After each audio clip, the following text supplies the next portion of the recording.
할렐루야.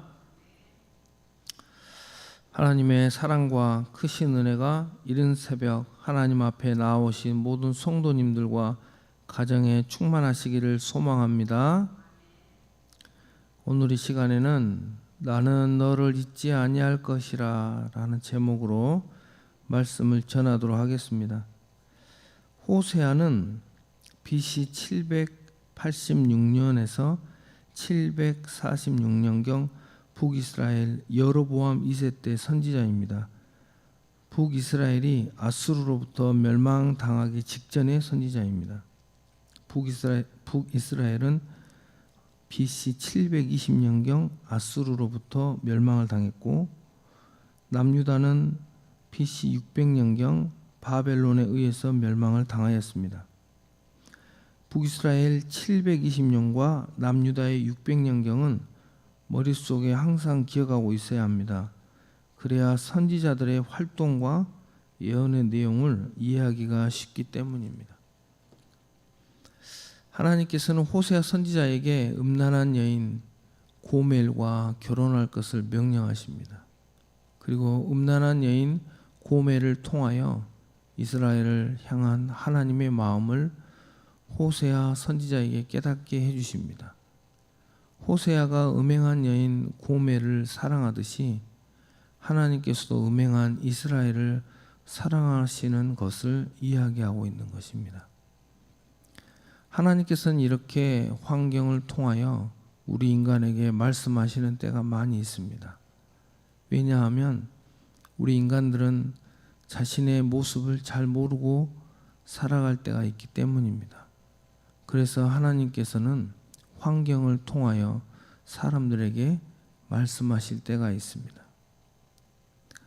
호세아서의 전체적인 내용은 이렇습니다. 호세아서 1장에는 음란한 여인과 결혼을 하게 되는 호세아의 내용이 나옵니다. 2장과 3장에는 결혼한 호세아의 부인 고멜이 음행을 행하고 다른 남자에게 갔지만 돈을 지불하고 다시 고멜을 데려오게 되는 내용이 나옵니다. 4장부터 13장까지는 이스라엘에 대한 죄목을 말씀하시며 심판하시겠다고 말씀하십니다. 심판을 당하지 아니하려거든 회개하라고 선포합니다. 이스라엘의 백성들의 죄목은 이렇습니다.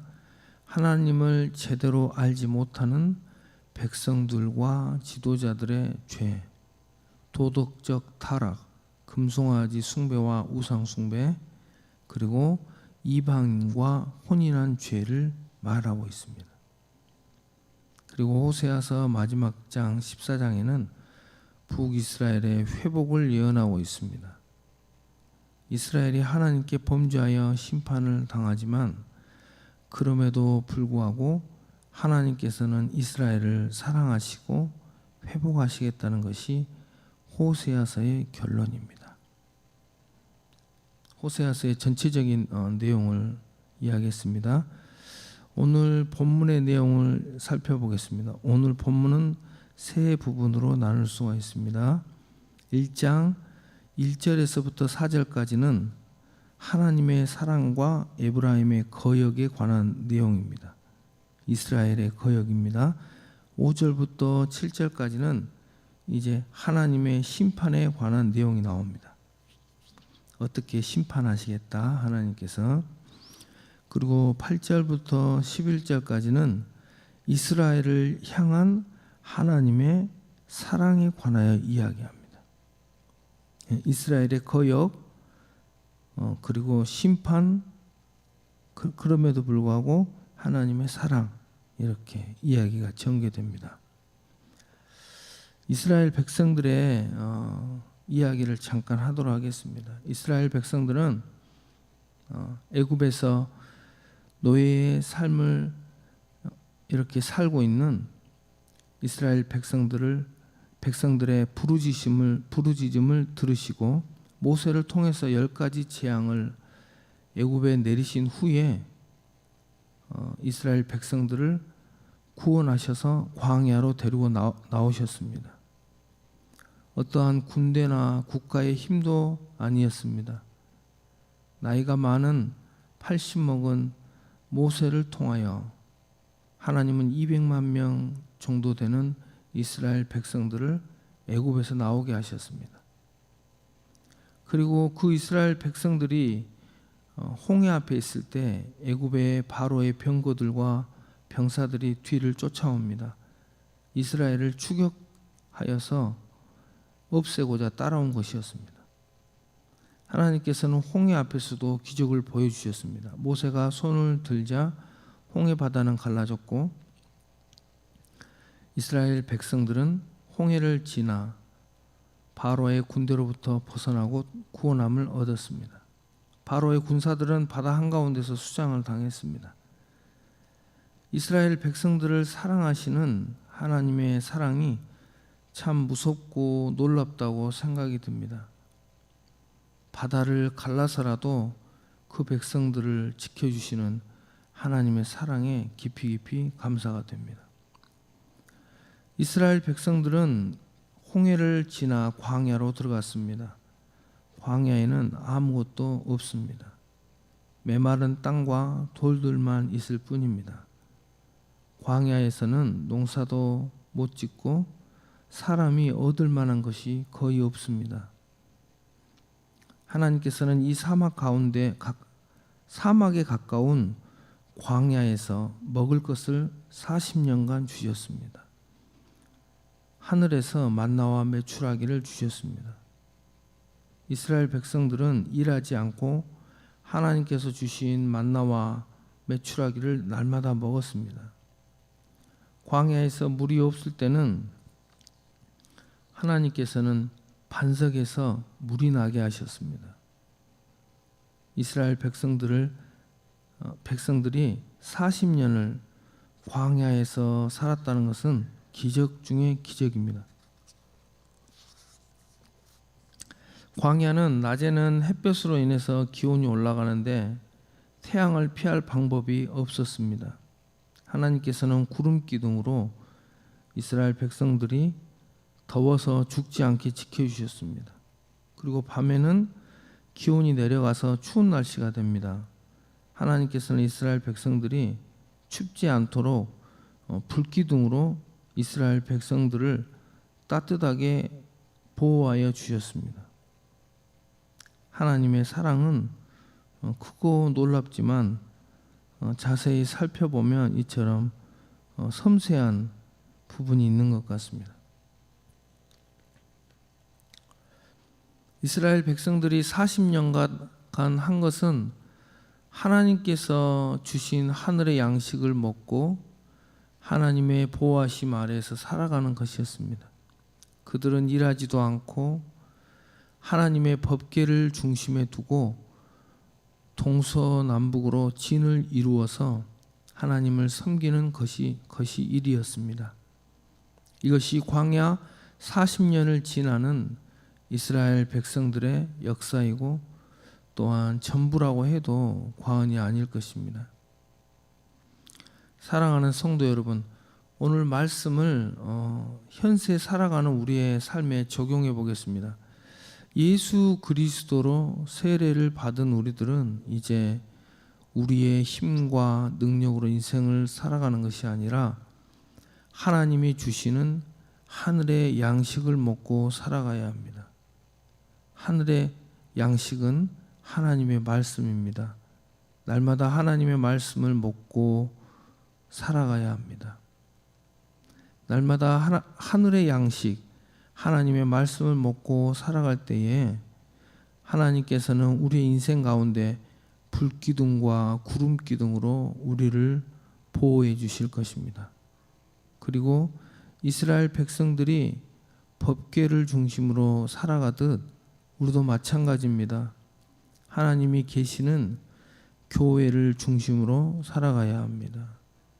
교회를 중심으로 동서남북으로 진을 치고 하나님을 섬기며 살아가야 한다는 것입니다. 예수 그리스도를 믿고 구원받는 하나님의 백성들의 삶을 정리하면 이렇습니다.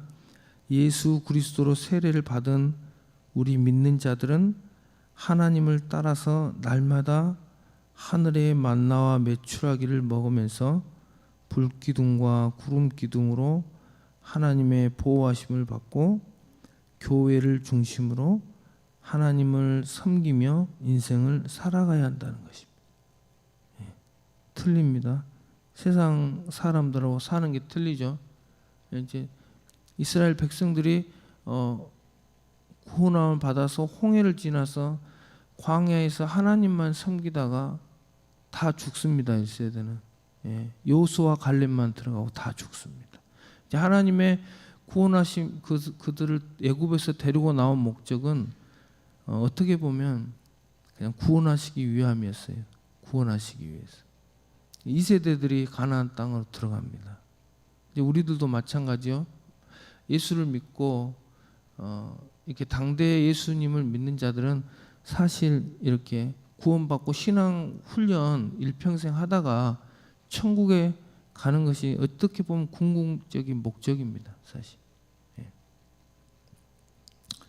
가나안 땅으로 이렇게 들어가려면 이스라엘 백성 중에서 여호수아와 갈렙 딱 2명 들어갔습니다. 200만 명 중에서. 그렇다면 예수 그리스도를 당대에 믿고 가나안 땅을 들어가겠다 생각하시는 분들은 그 200만 명 중에 내가 들어가야 되겠다. 당대에 가나안 땅을 들어가려고 마음먹은 사람들은 하나님을 목숨을 걸고 섬겨야 됩니다. 자신의 모든 삶을 포기하고 자신의 모든 시간과 물질과 생명까지도 하나님 앞에 드릴 준비가 되어 있는 자들은 들어갈 수가 있습니다. 200만 명 중에 2명 들어가죠.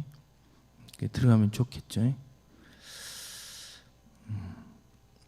광야에서 이스라엘 백성들이 이제 광야에 있었습니다. 근데 이스라엘 백성들이 있는 진을 떠나면 이스라엘 백성은 위험이 닥쳐오게 됩니다. 먹을 것도 없고 물도 없고 낮에는 더위와 밤의 추위로 인해서 위험한 곳입니다. 때로는 이제 사나운 짐승을 만날 수도 있습니다. 그렇기 때문에 이스라엘 백성들은 하나님의 그 광야에서 인도하심을 떠날 수가 없습니다. 살 수가 없어요. 그렇게 하나님의 사랑 안에서 40년을 살다가 40년을 살았습니다. 우리 그리스도인도 마찬가지입니다. 예수님을 믿고 세상 사람들처럼 살 수가 없어요. 저도 세상 밖에 있다가 예수님 믿고 교회 안으로 들어왔는데 살 수가 없어요. 세상 사람들처럼. 점점 끊어냈죠. 이제 세상 밖에 있었는데 예수님은 단번에 믿었는데 이 주변에 있는 이 친구들, 가족들이 다 안 믿는 사람들인데 술 먹고 담배 피고 이렇게 죄만 짓는 거예요. 생각하는 모든 것이 악하고 계획하는 모든 것이 약한 거예요. 돈과 명예, 여자, 노름 이렇게 들어가죠. 그것을 끊어내기 위해서는 사람을 끊을 수밖에 없더라고. 자꾸 만나면 같은 것이 반복되잖아요. 그래서 끊을 수밖에 없어요. 어쩔 수가 없더라고. 그래서 예수 믿고 계속 여기까지 오다 보니까 이게 계속 기존에 알던 사람들을 끊어내는 작업을 몇 번 했어요.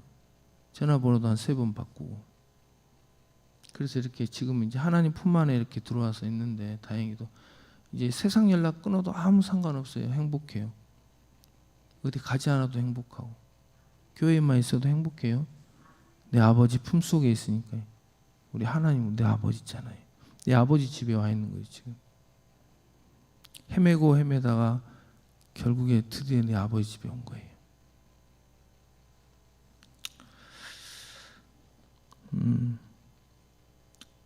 이제 우리 그리스도인들도 마찬가지입니다. 내 방식대로 살아갈 수가 없어요. 이제 이스라엘 백성들처럼. 왜냐하면 하나님의 그 구원의 여정 속에 이제 들어와 있기 때문에 그런 거예요. 이스라엘 백성들이 진을 떠나서 광야에서 살 수가 없는 거예요. 죽는 거예요. 그건 죽는 길이에요. 하나님을 떠나. 우리 그리스도인도 마찬가지입니다. 이제 예수를 믿는 자들은 교회를 떠나서는 살 수가 없는 거예요. 처음에는 괜찮겠죠. 물고기가 물에서 건져놓으면 당분간은 살아있는 것 같은데 반드시 죽습니다. 처음에는 살아서 팔딱팔딱 뛰지만 죽어요. 교회를 떠나면 처음에는 괜찮은 것 같지만 죽는 겁니다.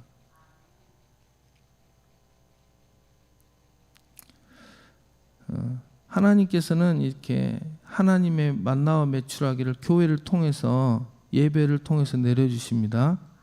네. 그리고 교회 안에 있을 때 우리가 하나님의 보호하심을 받습니다. 세상의 권세나 돈이나 명예가 우리의 생명과 재산을 지켜주지 못합니다. 오직 하나님 안에서 하나님께서 우리를 지켜주셔야지 우리가 건강과 생명과 재산을 지킬 수가 있는 것입니다. 그러므로 우리는 하나님이 세우신 예수님의 피로 값주고 사신 교회 안에 있어야 됩니다. 그리고 교회 안에서 이렇게 이제 이스라엘 백성들처럼 하나님을 섬기면서 인생을 살아가야 합니다. 이스라엘 백성들의 구원의 여정과 이제 장소는 다르지만 우리 그리스도인들의 삶이 이스라엘 백성들의 구원의 여정과 같은 거예요. 사실 장소만 다른 거예요. 여러분 교회 떠나서 절대 살 수가 없습니다. 사람들 의지하고 돈 쫓아가고 명예 쫓아가고 반드시 필패 마지막에 가서는 안 좋습니다.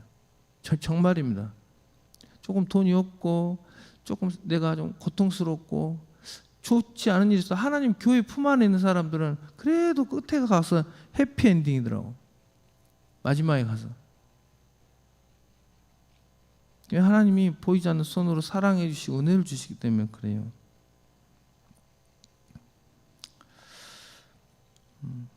오늘 이스라엘 백성들은 말씀에 나온 대로 자신들을 이렇게 애굽에서 구원하신 하나님을 버렸습니다. 이방 신을 섬기고 음행하고 이방 나라들과 하나가 되어버렸어요. 근데 하나님께서는 그 이스라엘을 이제 심판을 하시겠다고 심판도 했습니다. 하지만 하나님의 사랑으로 이렇게 싸매 주신다고 예언하십니다.